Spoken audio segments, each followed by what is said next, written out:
Hey y'all, it's Anime Cameron, and today I'm going to be reviewing episode 63 of Gegege no Guitarro, and damn!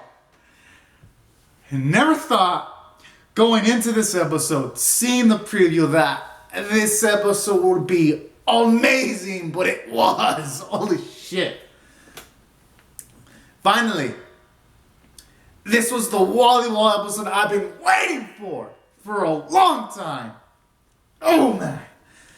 And let me explain why this episode did volleyball justice, because for one, we get a good amount of characterization for him in this episode, because at the start of the episode, when you have volleyball and Rollercloth interact, you get some characterization for volleyball, because you have Rollercloth kind of call volleyball a blockhead, and you don't see volleyball respond back with anything, which kind of implies that volleyball doesn't seem to have the high self-esteem of himself.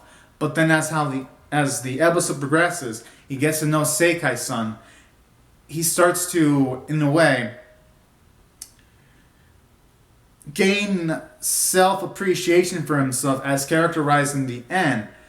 Because near the end, you see himself polishing himself up, so that when he sees Sekai-san in a year after her body dissipates, he can meet her and he'll look great. And you know what? I like that, because it shows you character development. Because when someone manages their looks, at least to a decent extent, it means they've got a bit more self-confidence at times. So that was a cool element about this episode. And additionally, aside from getting character development, you get characterization because you see Wally-Wall.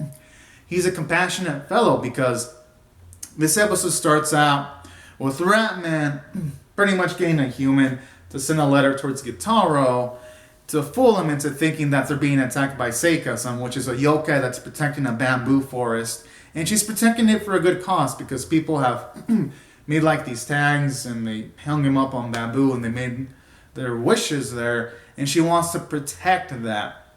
But you see Ratman, he tricks the man, and because Ratman wants money, and he wants to get this yokai called Ashi Magari out. So that's essentially the premise of the episode, which makes for really, really interesting sequences. Because during all this, you have Wally-Wall talk with Sekai, and I like how during these sequences, you see him ask for information like what's her wish and all that. And I found those sequences to be really beautiful, because when Seikai's saying stuff like she doesn't really have an idea what's her wish, she has goals to protect the forest, but not a wish. And I like how, as the episode progresses and you see Wally-Wall take hits for Seikai, I like how throughout all that, because you see Ashi Magari cause a lot of damage to some of the bamboos, in the situation while the Ashi Magari's pretty much taken care of by Cat Chick, which was a beast mode in Kitarou, I do like how as Seikai dissipates, I do like and really enjoy from that sequence that she says she finally realized the which was to hold Wally-Wall's hand. And I found that sequence to be really sweet and earned, because throughout this episode, Wally-Wall and Seikai bond, and they've become friends at that point. And I like how during all this, you get to see Wally-Wall cry in the scenario and all that. That was really a beautiful sequence, and it really shows you that he's got a good degree of maturity that the series has never shown before in regards to him, and I really like that. Really makes him feel like a more fleshed out character now. So that was really, really good about this episode. And same with Seikai, even though she's probably going to only be in this episode, she had some nice characterization, character development too. Because for one, it shows a characterization that normally she would hit it off well with humans, but not these specific humans that are trying to take down the bamboo forest or try to build around that. But at the same time, when she does try to warn them off, she doesn't try to hurt them. She just like breaks their objects and stuff. And I like sequences like that, because it shows you Seikai-san's moral compass, that she's, on the inside, she's really, really kind. And then what I also like is, in the sequences, when Wally-Wall was like getting hit, like you could tell she was really, really worried for him. So Seikai-san is also unselfless in a way. And I like how you see her become like care about herself at least a bit more near the end when she realizes her wish was to hold Wally Wall's hand. Because it's good to be selfless, but not too much to an extent, to an extreme. And I like that. It's just really, and it really made it sad when she disappeared. It actually made me kind of tear up a bit. Y'all can check out the live reaction. Yeah, I mean, shit, it really took me off guard.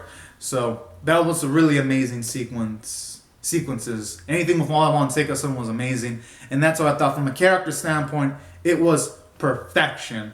For an animation and art standpoint, it was derpy. Let's just be real. But the characters and story lifted it up. And I'd say from a story standpoint, this episode was engaging. Aside from me feeling feelings of sadness, I chuckled a few times. And then I did like how Wally Wall did hit Ratman near the end of the episode, because Ratman kind of did try to take out this yokai called Ashi Magari out. He pretty much manipulated the situation where Wally Wall would unseal that yokai because Ratman wanted to get gold. And then I like how afterwards Ashi lied, and then Ashi was taken down. So I do like the comedic bit where Wally Wall just lands on Ratman's body because he did deserve that. So that was pretty cool. I ended up for a comedic sequence and just deserved. And it was just desserts for Ratman because he really did deserve that. So that was also another nice elements about this episode too. And it was nice to get to see Kachik actually be the main reason why Ashi Magari was taken out. Oh man, that's a Kachik fanboy. Yo, who probably already saw the episode already know I was probably gonna love that stuff, and I did. And I need more of it. But for now, as a Kachik fan, I'm gonna enjoy this. I'm gonna enjoy this moment. So that's what I thought from a story standpoint. It was really, really good. Because it was awesome. Of course, Kitarou finished it off. But Kachik and Rollercloth were the main ones to take out Ashi Magari when it came to getting rid of like the instrument that he had. So that was pretty cool. Showing off teamwork in the series and making it work really, really well. And the soundtrack was really well placed. Voice performances were great. And the ED was nice. Even though it wasn't extremely well animated, I did enjoy it.